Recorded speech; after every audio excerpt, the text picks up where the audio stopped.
Olá e muito bem-vindo à Literatura Falada, que hoje entra em clima de futebol. Pois é, você sabia que vários escritores brasileiros, Paulo Mendes Campos, Carlos Drummond de Andrade, João Cabral de Melo Neto, compuseram textos, poemas, crônicas, contos sobre futebol?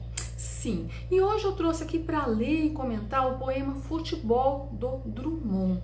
Aproveito para dizer que todos os poemas sobre futebol do Drummond foram compilados em um livro que se chama Quando é Dia de Futebol.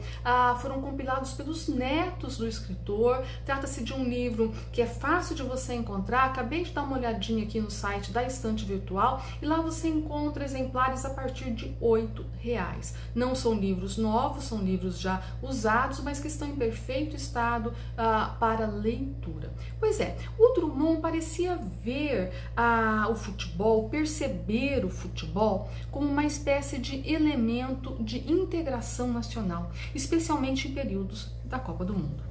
Aliás, no pós-fácil de Quando é Dia de Futebol, o Edmilson Caminha sugere que Drummond era um tipo de torcedor bissexto, esse é o termo que ele usa, aquele que aparece em tempos de Mundial e que você certamente conhece. Mas é o próprio poeta quem chamou a atenção para a maneira como o futebol mexia com ele. Os mistérios da bola e os valores transcendentais do esporte eram elementos que, de acordo com ele mesmo, o perturbavam. E eu cito aqui algumas palavras dele que você pode acompanhar aí. Confesso que o futebol me aturde, porque não sei chegar até o seu mistério. Entretanto, a criança menos informada o possui. Sua magia opera com igual eficiência sobre eruditos e simples. Unifica e separa como grandes paixões coletivas. Contudo, essa é uma paixão individual mais que todas. A estética do torcedor é inconsciente. Ele ama o belo através de movimentos conjugados, astuciosos e viris, que lhe produzem uma sublime euforia. Mas se lhe perguntam o que sente, exprimirá antes uma emoção política. Você vai ver que muito do que o Drummond disse aqui poderá ser encontrado, identificado no poema que eu vou ler para vocês e que ficará aí disponível em tela. Futebol.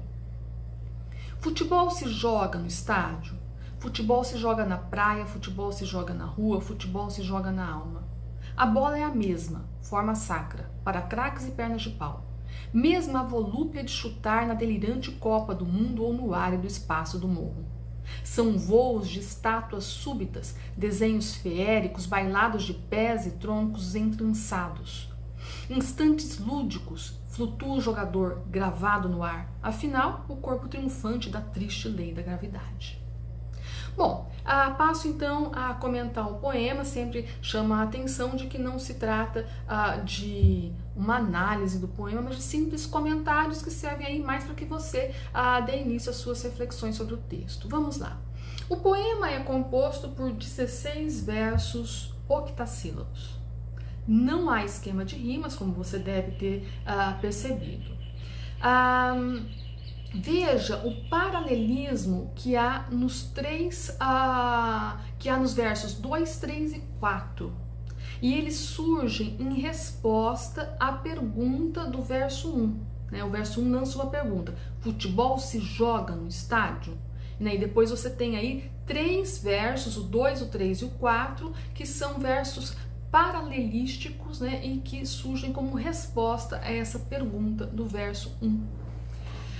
Veja que futebol seria, portanto, para o sujeito lírico, atividade que ultrapassa o espaço físico. Veja, futebol se joga na praia, futebol se joga na rua, futebol se joga na alma. Então você tem aí estádio, praia e rua, e alma, um espaço aí abstrato. Então você vê que é uma atividade que ultrapassa o físico, os limites do físico. Eu gosto muito do ritmo desses 4 primeiros versos. Eu vou ler, se eu fosse você depois eu tentaria fazer esse exercício. Futebol se joga no estádio, futebol se joga na praia, futebol se joga na rua, futebol se joga na alma. Não sei se você percebe, o primeiro verso é meio que truncado pelo ponto de interrogação.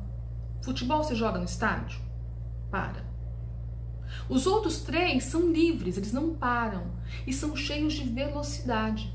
Futebol se joga na praia, futebol se joga na rua, futebol se joga na alma. Como se fosse uma bola rolando por meio das palavras que compõem a poesia. Daí eu sugeri que você faça esse exercício. Bom, no 5º verso, a bola nos é apresentada como sacra. Veja, a bola é a mesma, forma sacra, para craques e pernas de pau.